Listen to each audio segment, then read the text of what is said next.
یہ وہ شے ہے جو ایک دن ختم ہو جائے گی. حسن جمال ہے وہ ہو سکتا ہے کل برباد ہو جائے, مال دولت ہے ہو سکتا ہے کل گھاٹا ہو جائے, ختم ہو جائے. تو یہ وہ شے ہے جو پروردگار نے تم کو عطا کیا ہے, وہ اپنے پاس واپس لے بھی سکتا ہے.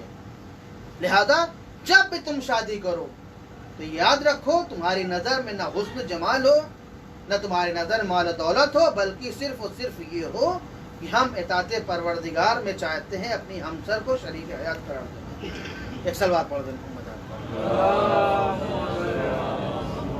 بات کہاں سے کہاں نکل گئی ذہن محترم. تو میں عرض کر رہا تھا کہ انسان کے پاس وہ ساری طاقتیں ہیں. انسان کے پاس لالچ بھی ہے, حسد بھی ہے, غصہ بھی ہے. غصہ بھی کیا شان کا ہوتا ہے. گھر میں کھانا کھا رہے ہیں, نمک زیادہ ہو گیا, پلیٹ اٹھا کے پھینک دیا.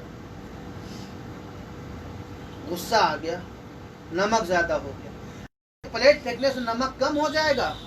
نہیں کم ہوگا. یہی اگر آپ محبت سے پیار سے کہہ دیتے کہ اس میں نمک زیادہ ہے تو فوراً آپ کے لیے دوسرا کھانا تیار کیا تھا, آپ کے سامنے پیش کیا جاتا. لیکن جیسے ہی آپ نے پلیٹ پھینکا, آپ کہا جاؤ اپنے خود بنا لو, خود کھا لو. ریئیکشن یہی آئے گا, جاؤ خود بناؤ خود کھاؤ.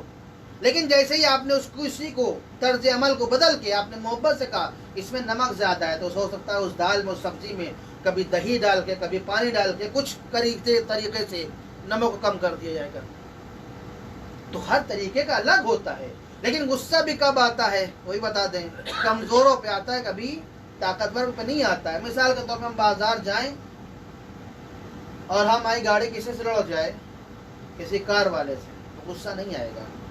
کیوں؟ اس لیے کہ وہ ہم سے بڑا ہے, ہم سے مال دولت والا ہے, اور ہو سکتا ہے باڈی ڈی بھی اندر اس کے وہ کار کے اندر بیٹھا, نہیں معلوم کتنے لوگ, اتنے افراد ہیں. لیکن اگر وہیں رکشہ والے سے لڑ جائے تو فوراً غصہ اتنا زیادہ, جو الفاظ نکل سکتے ہیں بہن ماں کے لیے وہ سارے الفاظ نکلنا شروع ہو جاتے ہیں. کیوں؟ اس لیے کہ کمزور کے اوپر غصہ نکالا جا رہا ہے. لیکن اگر وہی سامنے طاقت والا ہوتا تو ہمیں غصہ نہ آتا. اس لیے کہ ہمیں پتا کہ ہماری حیثیت اور اوقات کیا ہے. ہمیں معلوم ہے کہ ہم کتنے آدمی کے ساتھ لڑ سکتے ہیں, کتنے سے لڑ نہیں سکتے ہیں. ہم کو معلوم ہے اس کو ڈانٹ دیں گے, یا پلٹ کے ہم کو جواب نہیں دے گا. لیکن اگر اس کار والے کو ہم نے ڈانٹ دیا تو ہو سکتا ہے اتر کے 2 تھپڑ ہمیں مار دے, تو اس پر غصہ نہیں آئے گا. لیکن غصہ آئے گا صرف رکشے والے پر. تو لہٰذا غصہ بھی ہمارا آتا ہے تو یہ دیکھ کے آتا ہے کس پر آنا چاہیے, کس پر نہیں آنا چاہیے. لہٰذا پروردگار نے یہ کہا کہ دیکھو ہم نے طاقتیں عطا کر دی ہے تمہارے پاس, لہذا تم ان طاقتوں پر قبضہ پالو, ان طاقتوں پر قابو پالو. قابو پانے کے بعد تم خود اپنی عقل سے فیصلہ کرو ہمیں کس راستے پر جانا ہے. اس لیے کہ ہر راستے میں 2 راستے ہوتے ہیں, ایک صحیح کا ہوتا ہے, غلط کا ہوتا ہے. لہذا تمہیں چننا ہے, اپنی عقل سے فکر کرنا ہے, سوچنا سمجھنا ہے. اس کے بعد اس راستے پر جانا, صحیح راستے پر جاؤ گے تو راہ مستقیم پر جاؤ گے, اور غلط راستے پر جاؤ گے تو راہ راست سے بھٹک جاؤ گے. یہ تمہیں خود فیصلہ کرنا ہے. ہم آخرت میں آ کر تم سے سوال کریں گے تم نے کون سا کام کیا ہے, کون سا کام نہیں کیا ہے. ایک صلوات پڑھ دیں محمد والے. اور اگر آپ کو دیکھنا ہے اسرا صافرین کی منزل پر کون لوگ فائز ہیں تو کہیں دور جانے کی ضرورت نہیں ہے, کہیں اور جانے یہ نہیں ہے, بلکہ کربلا کے میدان میں آ جائیں گے. ذرا تصور کیجئے وہ کون افراد تھے. یہ اسرا صافرین والے ہی ہیں جنہوں نے اپنے ہاتھ سے اپنی گمراہی خریدی. یہ کون نہیں پہچانتا تھا حسین نے علی کو؟ کون نہیں جانتا تھا کہ یہ رسول کے نواسے ہیں؟ کون نہیں جانتا یہ فاطمہ کے لخت جگر ہیں؟ لیکن اس کے باوجود یہ خون کے پیاسے ہوتے ہیں. کیوں؟ اس لیے کہ لالچ بھری ہوئی ہے. کس کی لالچ؟ حکومت کی لالچ. معلوم ہے کہ حسین زندہ رہیں گے تو ہمارے اقتدار نہیں چل سکتا, حسین زندہ رہیں گے تو ہماری حکومت نہیں چل سکتی, ہم جو چاہیں گے وہ نہیں ہو سکتا ہے. لیکن اگر امام بیعت کر لیں گے تو اس کا مطلب یہ کہ ہم جو چاہیں کر سکتے ہیں. لیکن امام نے بھی ارشاد فرمایا کہ دیکھو جب تک میں زندہ ہوں میں بیعت نہیں کر سکتا, اور میں ہی کیا میرے جیسے تمہارے جیسے کی بیعت نہیں. آپ ہر دور میں چلے جائیے, جو حسین جیسا ہوگا وہ یزید جیسے کی بیعت نہیں کر سکتا ہے. اور شاید یہی وجہ ہے کہ امام جب کربلا کے میدان میں پہنچے ہیں تو امام نے سوال کرنا شروع کیا, بھائی اس مقام کو کیا کہا جاتا ہے؟ کسی نے کہا نینوا کہا جاتا ہے, اس کو کیا کہا جاتا ہے؟ اسے سخت فرات کہا جاتا ہے, اسے کیا کہا جاتا ہے؟ اسے